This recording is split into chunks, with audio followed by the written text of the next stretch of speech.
already. Thank you so much. Thank you so much for joining us for this Leyden lecture series on November 15th. And I'm very happy to welcome our guest, Officer James Dillon Smith.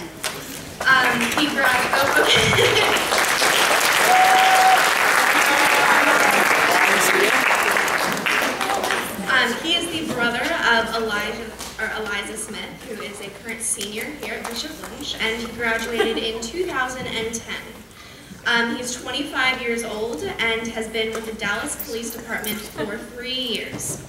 So last July 7th, 2016, I don't know if y'all remember, but there was a downtown Dallas made international news because 6 officers lost their lives in a police ambush. And photographer Robert Moore was shielded by James Dillon Smith, and he took a bunch of pictures of Dillon. So then different companies like Huffington Post and BBC decided to sort of tag along, and they really liked his photo. So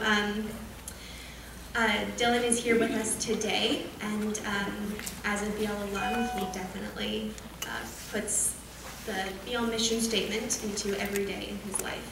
So can you please give a round of applause for Officer James Dillon Smith?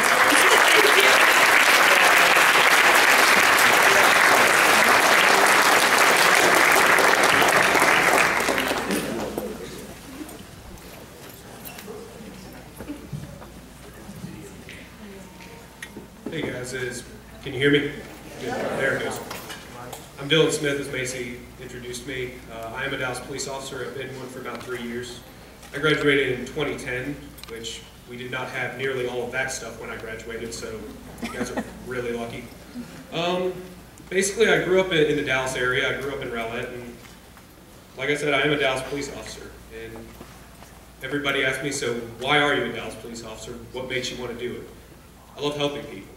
A lot of the values you learn here as Bishop Lynch students, that's what I apply when I'm out in the field.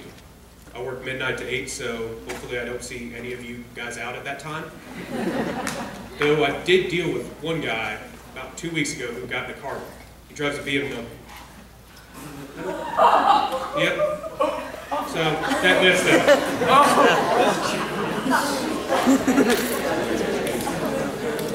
But back to why am I a police officer? I love helping people. I assume you guys still do service every year, right? That same reason you guys do it. You help people. You're there for someone who needs it. That's why I love being a police officer. And that's really basically why I do it. I love helping people. Now, the biggest reason is, what does a police officer do? Well, in Dallas, they do a lot. And I'm not just tooting my own horn. We do. We're social workers. We just listen to people. Some people don't really have a criminal problem. They just have a no one listens to me problem. And we'll be there to do that. We'll listen to you. And that's how we make differences in lives. The Dallas Police Department, despite what anyone says, we do it right. We deal with the community how you should be, how you should deal. We build bridges that other police departments don't think are necessary to build. And like I said, that's what makes me so proud to be a Dallas police officer. This picture, the night that happened, literally every news outlet says, why is this happening to Dallas? Dallas does this right. And that made me even prouder, because even the media, who is not always a police officer's biggest friend, they were saying this isn't right, and it wasn't. And now, I got famous for basically getting my picture taken. I was just doing my job. I spoke with Robert, and I've never been thanked so sincerely in my life for doing something that I really don't think is a big deal. All I think is I did my job. And that's basically why my picture was taken, just doing my job. And back to, what does a police officer do? We also answer calls. That's probably the biggest thing I do as a police officer, is I answer calls. I've caught robbers, I've caught burglars, and like I said, I just listen to people. I've dealt with people who legitimately thought a hamburger could talk to them. And you know what? That was kind of strange. I've also found a kangaroo on duty in Texas. A kangaroo. That was an interesting night.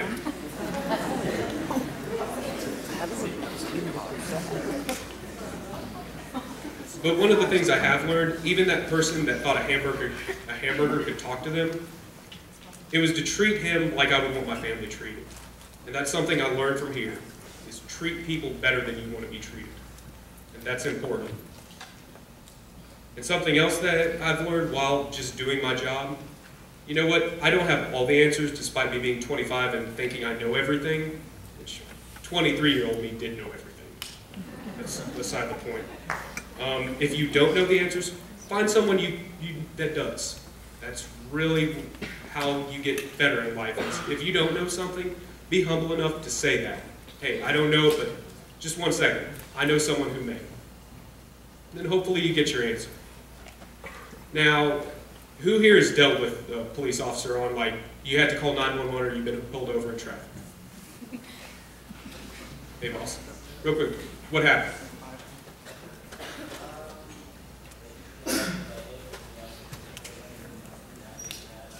What did you do? Were you speeding?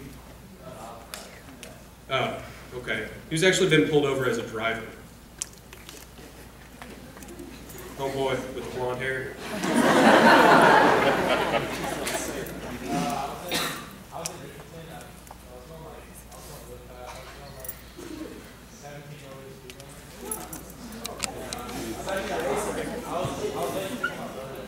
Okay. Okay. So did you get a ticket? Yeah, I did. How was that officer? How did he respond? How did he talk to you? I mean, he was nice, he was respectful. I was respectful to him, he was respectful to me. He just watching next time. I was like, yeah. That's the secret, guys. As long as I know the media shows police officers blowing up at people, most of the time, just be respectful towards us, just like, hey, everything else. Treat us how you want to be treated. That's how I do it. I mean, it's really simple. I mean, if the police don't just show up for no reason. Something happened and something else will probably follow that. But yeah, has anyone ever had to call 911? Sir? Yes, I was driving on 635 and I witnessed a car wreck. Pretty bad one, lady was speeding and I think she was on her phone or something, but she hit the left tail light, or left tail end of some SUV, Okay. and the tire really just blew out. Okay. But the officer called, like, he talked to me after, so I stayed with the family, and then he called me the next day to get my statement, but Yeah. I just want to say thank you. Most people won't stay. They'll just call, and that's a value that's here. Help people. Like I said earlier, you need to help people. I'm sure you've learned it before, but that's one of the values you learn here from volunteering. But that's something you do. Could you solve that problem of her being in a wreck? That's why we're here. That's why the police are here. Solve problems that are a little bit too big for other people. And is that, I'm trying to think of the word, but it doesn't matter. We're here for you guys. That's what you pick up 911. We come to solve your problem, and that's what we're here for. So, real quick. So, are there any questions? I'm not a public speaker. I'm a cop. I mean, I'm sorry, Miss Sawyer. But yeah, I'd much rather you guys have access to a police officer because it's rare that you guys do. I mean, hopefully you don't have run-ins with the police a lot. That's normally not good. But I want to be here for you guys to ask questions. If you have a question over something, ask it. So, I'm free to take questions. Yes, ma'am. Okay. Well, it was pretty simple. Basically, I was working an extra job up around Hillcrest and Walnut Hill. The call came out that we have officers down, and I've never heard a dispatcher have that much distress in her voice ever. Most times, dispatchers are as calm as possible, and that wasn't good. So I drive down from Walnut and Hillcrest, which is about 10 miles. It took me about 5 minutes to get there. I was going very fast. The car was shaking, and I kind of didn't think it was going to get there. So from there, we go out there calling for people. We need, I mean, it's as chaotic as a scene as you could imagine. And then from there, we run up, we start holding perimeter. I mean, whenever I got out of my car, there was still shooting going on. Like I said, it was chaotic. We get up to the perimeter, finally, and about 15 minutes afterwards, we have enough people up around the perimeter of El Centro. Like that green building, that's where I initially was, and there were planter boxes. And that's what we were covered behind. Then someone comes over the radio. We have 2 suspects down at the Omni. Well, me and 3 other guys, one guy I know pretty well, I work with, and another 2 we don't. We look at each other, we're like, no one else is going. We run down there. By the time we got to the Omni, well, they had already got it handled. So then at that point, this is what brings me to with Robert, who was the photographer. And from there, about probably an hour and a half, we just sit there where we can't move him out. SWAT has the perimeter set up, and finally, we get the okay and we pull him out. The rest of the night, we have to basically escort the fire department around because that's our night. I mean, everything was on lockdown. Downtown was the strangest I'd ever seen it. It was eerie because no one was there. No one. I mean, people weren't moving, people weren't driving in it. And when I say like night, I mean like 12 or 1 o'clock at night. Normally at least there are a few cars there, but it was eerie. And that's kind of the story behind that picture. It's not I didn't pull him out from gunfire like some of the media places said, but no, I mean, we stood up, we backed out, and that was pretty much it until I saw this picture again. So, yep, any other questions, guys? Come on. I like answering questions. I don't like talking. Yes, sir? How do you keep yourself composed as like a police officer in that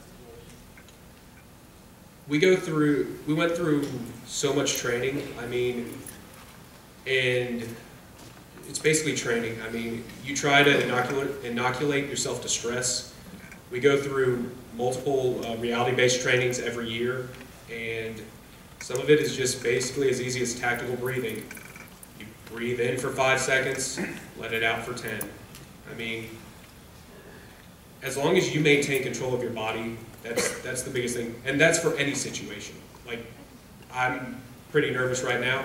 I was working on my tactical breathing just before here. I mean, it's just dealing with nerves. But like I said, dealing with that's training. That's why we get into the profession of being a police officer. If someone's actively shooting, we're running towards those bullets. I mean, that's what we signed up for. So, yes, ma'am. How did your family hear that you were there? No. Basically, I had left my phone in the car that night, and I had to call my mom to tell her, like, hey, I'm okay. And she didn't get that call till 12 o'clock, so she's kind of worried. I don't really think my sister knew what was going on, so that's fine. But no, my brother found out about it the next night, and he goes to school in New York, and I got a pretty frantic call from him.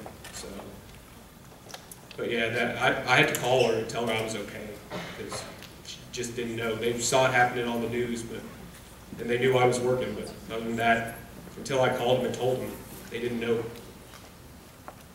Yep. Is this your first time being in a situation like this? Yes, that is the first time, and I hope to God it's the last. I hope there's not another one, because that was not a good night. I mean, I only knew one of the officers, but I have friends, I have family that knew the other ones, so I hope that's the last time I ever have to deal with something like that. Yes? What are some of the happier situations and things that you do as a cop that kind of improve your day? I found a baby kangaroo one time on duty. That is literally one of the highlights of my police career.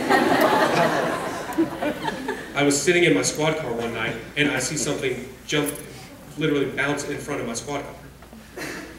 I think I'm going crazy, because that's a kangaroo. I call, it stands like, let's say it's right here, I'm sitting right here, I open my door and say, hey, it looks up at me, it literally bounces over to my squad car, just curls up in my lap. And I'm thinking, awesome, I have a baby kangaroo now. And if you don't think my first Google search was police uniform for kangaroo, you'd be wrong. But unfortunately, I get a call about 10 minutes later saying, hey, this is a crazy question, but have you seen a baby kangaroo around? And I look down as it's curled up in my lap, and I say no. But no, yeah, that's one. I'm trying to think of just stories that don't involve animals, but those are probably the best ones.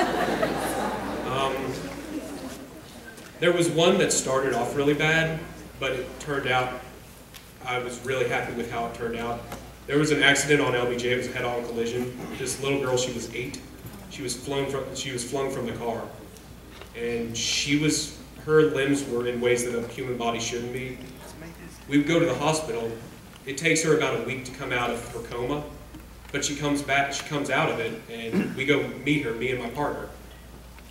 And that's really one of the things, you know what, and she's fine now. She's no different than any of you, if you have any younger siblings that are 8 or 9, no different than that, you know? And that's something that really makes me feel good, something that can happen, something so badly can happen to someone, but they recover.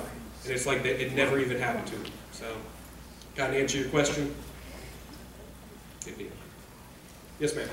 What are some ways people can avoid confrontations with police officers and get pulled over? Basically, just, you know, this is how I do a traffic stop. A lot of people do it differently, but this is how I do it. I walk up, hey, I'm Officer Smith, Dallas Police Department. The reason I pulled you over today is your taillight was out.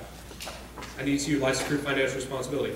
Most of the time, hey, they have their hands on the steering wheel. They're, like I said, I work midnight to 8, so it's dark. They turn their dome lights on. Just, hey, yes, sir. Hey, how you doing? Just pretty much talking like we are. Don't yell at me just because I'm doing my job. Don't be a smart aleck. Because that's pretty much it. I mean, just on a traffic stop, basically anyone I'm pulling over, I have no idea who you are. So I would act that you would act like if that was you pulling somebody over. Just, hey, don't make any real quick movements towards your glove box. If I ask you to do something, just go ahead and do it, you know? I'm going to treat you as well as I would what my family member treated. So, I mean, I would hope you would give me that same respect. Kind of answer your question? I mean, I've never had a lot of problem with traffic stops. I mean, I try to, like I said, if you treat people how then better than what they expect to be, people are really grateful.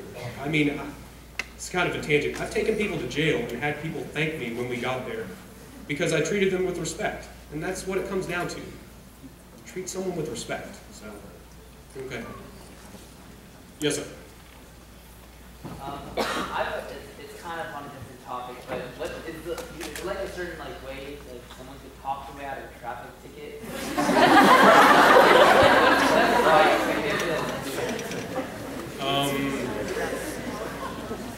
I don't really write traffic tickets, so I'm not probably the best person to ask that.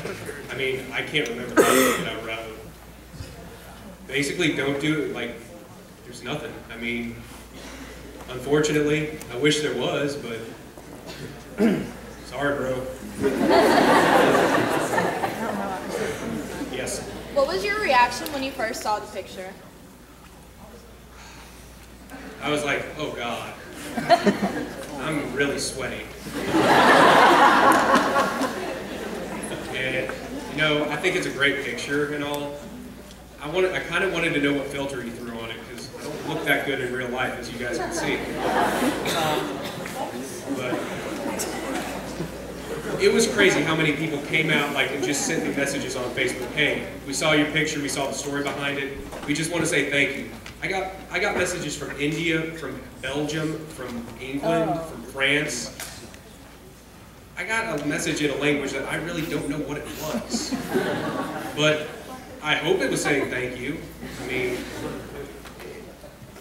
and you know, it's crazy how many people it affected. And Yeah, so I was pretty surprised. Yes, sir. You ever like pulled someone over, like gotten like complications, someone recognized you? No. No one recognizes me. I'm an average looking white dude.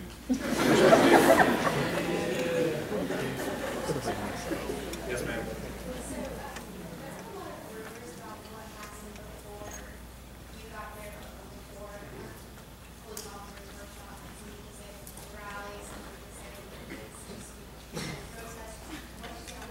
It was a protest. They were rallying against police brutality, and it was a protest. It was peaceful. It's the principles that this country are made on. If you don't agree with something, you protest it. And that's how it was. It was peaceful. They walked along the streets. They held their signs. It was as perfect a protest as, from a police standpoint, as we could hope for. I mean, well, unfortunately, there was a man there. He felt that actions needed to be taken, and he wanted to kill police officers. And I'm trying to think of a way to put that, because I have a lot of thoughts on it, on why he would do it, and none of them make sense. I mean, he was basically upset about what happened in, I think it was Milwaukee and Baton Rouge. So, and he lived in Mesquite, so why not come out to a rally? And so that's what happened. The rally ended about 8:55, I think, 8:55 to 9. 9 o'clock is when we started shooting. Yep, that's the kangaroo. That's it.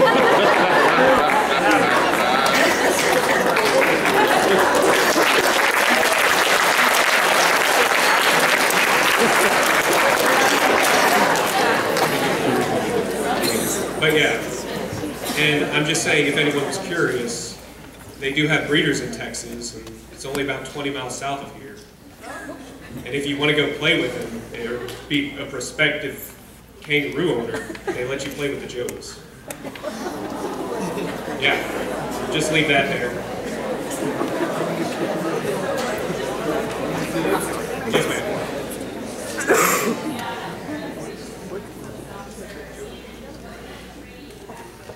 Okay, well, basically, I've had a lot of my family have been police officers. My grandpa was one. My uncle was my uncle and grandpa were both Dallas police officers.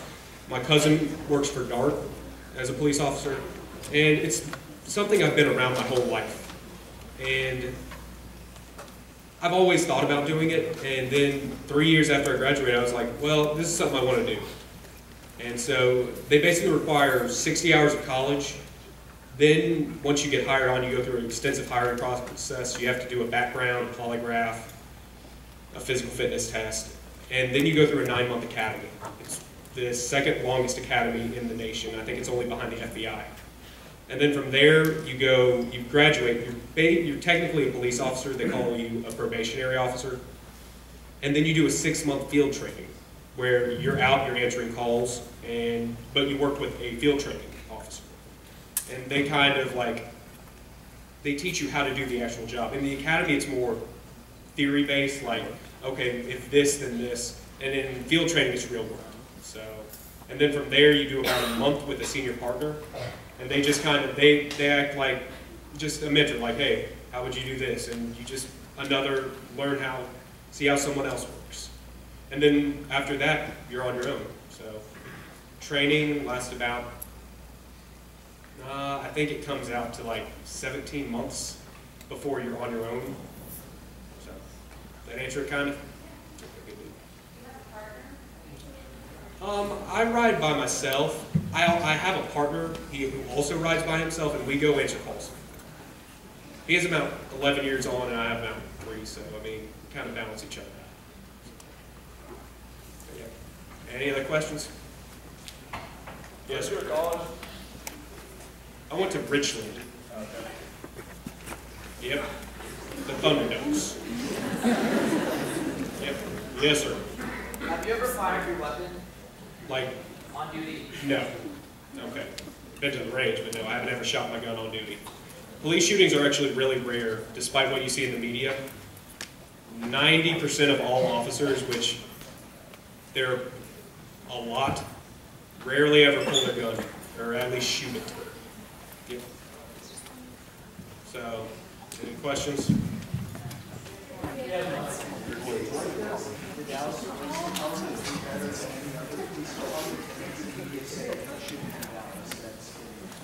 Basically, we build community relations very well. We have entire units devoted to going out into neighborhoods and talking to people. I'm in patrol, that means I answer calls. We have neighborhood policing units, that's all they do all day. They go into the neighborhood, they talk to business owners like, hey, what are you guys seeing out here? What do you need help with? And that's basically how policing is. Police were made originally to deal with things that society couldn't deal with on their own. So, like, but yeah, I mean, we build community relations great, and I'll talk to you afterwards. It's kind of difficult to say, like, if you want to know what I think we do better, just see me after, okay, bro? But yeah, we build community relations, we teach how to de-escalate. That's the biggest thing we get. You go? No, we're going to take questions again. We're going to take questions again. We're going to take a 2-minute break real quick because we have a video.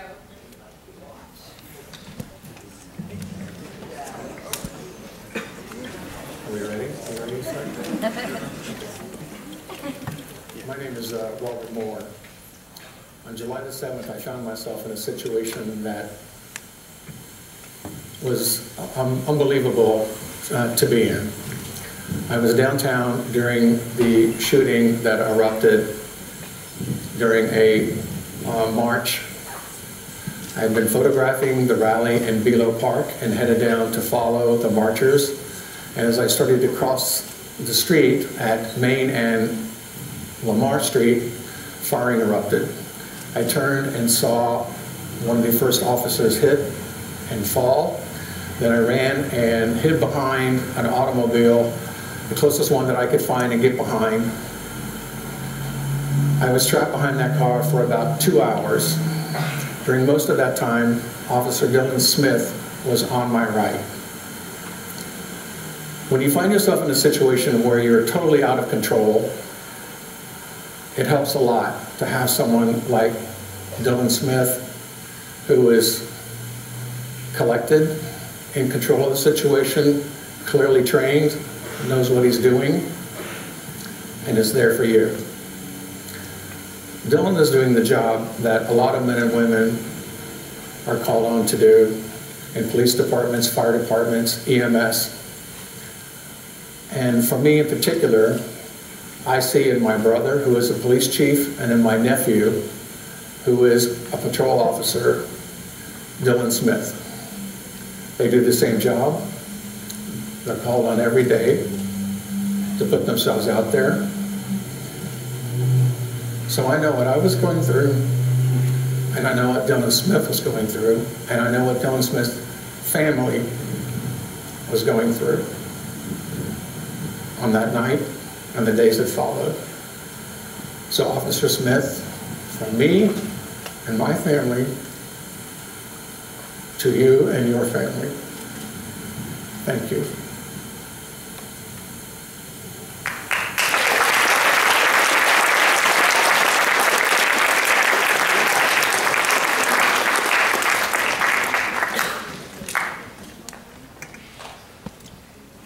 When I said he thanked me in a way I've never been thanked before, I mean, you just saw it.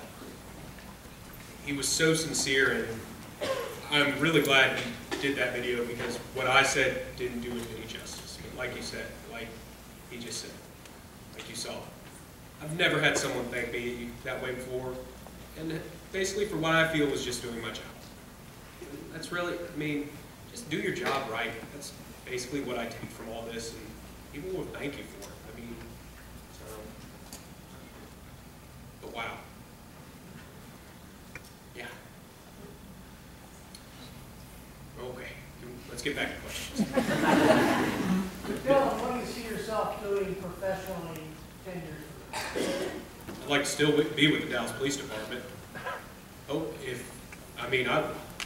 I'll be honest, I love my job. If I'm doing the same thing in 10 years, answering calls, I'd probably be happy. Now, ask me that in 10 years. But one of the great things about being a police officer is you can go do other things. Maybe I'd like to be a detective, but right now I love patrol. I love helping people. And being in patrol, it's the most direct way of that police deal with people. If you call 911, it's people like me that come out, and that's why I became a police officer. So I'd love to